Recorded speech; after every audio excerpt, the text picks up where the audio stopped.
जंगी मुनाफे की दास्तान। अस्सलाम वालेकुम नाज़रीन, आप देख रहे हैं विजन पॉइंट और मैं हूं ईमान नवाज। जब दुनिया के मुख्तलिफ हिस्से में खून और आतिश में झुलस रहे थे, तब कहीं दूर एक और दुनिया में जहां खून की कीमत और तबाही के सामान की तिजारत हो रही थी। ये दुनिया थी असलहा साज कंपनियों की, जिन्होंने हर खून रेजी, हर जंग और हर तनाज़े से फायदा उठाया। 2023 जब आलमी जंगों और तनाज़ात ने असलहा साज कंपनियों को एक सुनहरी मौका फराहम किया और उन कंपनियों ने इस मौके से भरपूर फायदा उठाया। ये साल दुनिया के मुख्तलिफ हिस्सों में फैलती जंगों का साल था। यूक्रेन और रूस के दरमियान जारी जंग, इसराइल और हमास की कशमकश और दीगर इलाकों में फैलते तनाज़ात ने आलमी सतह पर जंगी सामान की मांग में गैर मामूली इजाफा कर दिया। जंग ने दुनिया को अपनी लपेट में लिया तो उसके पीछे एक ऐसा नेटवर्क सरगर्म था जो इस खूनरेजी से मुनाफा कमा रहा था। वो नेटवर्क था असलहा साज कंपनियों का।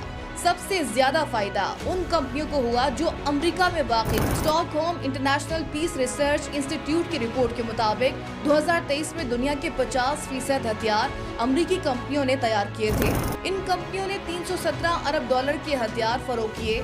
ये वो सामान था जो जंगी जहाजों, रॉकेटों, टैंकों, मिसाइलों और ड्रोन्स की सूरत में दुनिया भर में फैल रहा था। और इन असलहा साज कंपनियों का मुनाफा सिर्फ अदादो शुमार तक महदूद नहीं था। एक अमरीकी जवलिन मिसाइल की कीमत 5 करोड़ रुपए तक जा पहुंची और यही वो कीमत थी जो दुनिया के मुख्तलिफ हिस्सों में इंसानी खून के बदले वसूल की जा रही थी। लेकिन ये सिर्फ अमरीका का खेल नहीं था। चीन और रूस भी इस तनाज़े की लहर से फायदा उठा रहे थे। चीन ने 2023 में 130 अरब डॉलर मालियत के हथियार फरोख्त किए, जबकि रूसी कंपनियों ने यूक्रेन पर हमले के बाद अपने हथियारों के फरोख्त में 40% का इजाफा किया। रूस की कंपनियों ने 25 अरब डॉलर से ज्यादा मालियत के हथियार बेचे, जबकि रूसी कंपनियों ने यूक्रेन पर हमले के बाद अपने हथियारों के फरोख्त में 40% का इजाफा किया। रूस की कंपनियों ने 25 अरब डॉलर से ज्यादा मालियत के हथियार बेचे और उनका असलहा दुनिया भर में इस कदर मांग में था कि उसने इनकी सनत को नई बुलंदियों तक पहुंचा दिया। इसके साथ साथ चीन और रूस के दरमियान दिफाई ताउन ने आलमी सतह पर एक नया मंजर पेश किया। चीन की सनती सलाहियत और रूस की जदीद दिफाई टेक्नोलॉजी का इम्तिजाज आलमी सतह पर एक नए खतरे की शक्ल इख्तियार कर रहा था। इन दोनों ताकतों के इत्तेहाद ने असलहा साजी की दुनिया में एक नई हलचल पैदा कर दी। इसराइल की 3 बड़ी असलहा साज कंपनियां भी 2023 में गैर मामूली मुनाफा हासिल किया।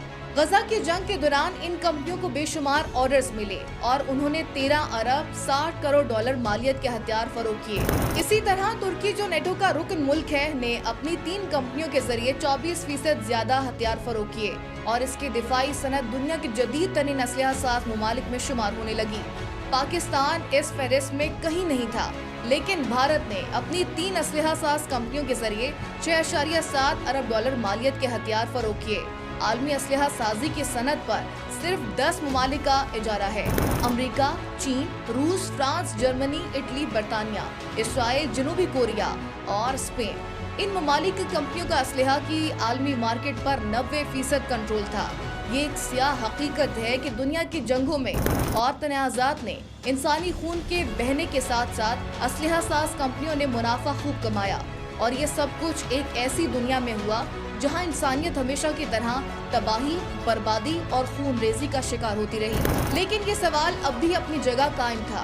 क्या इन मुनाफों के पीछे छुपे हुए इंसानों के खून, जिस्मों और आंखों की कीमत कभी अदा की जाएगी, या फिर ये कारोबार हमेशा असलहा की तेज धारों के बीच चमकता रहेगा और इंसानियत हमेशा इसी दर्द का शिकार होती रहेगी।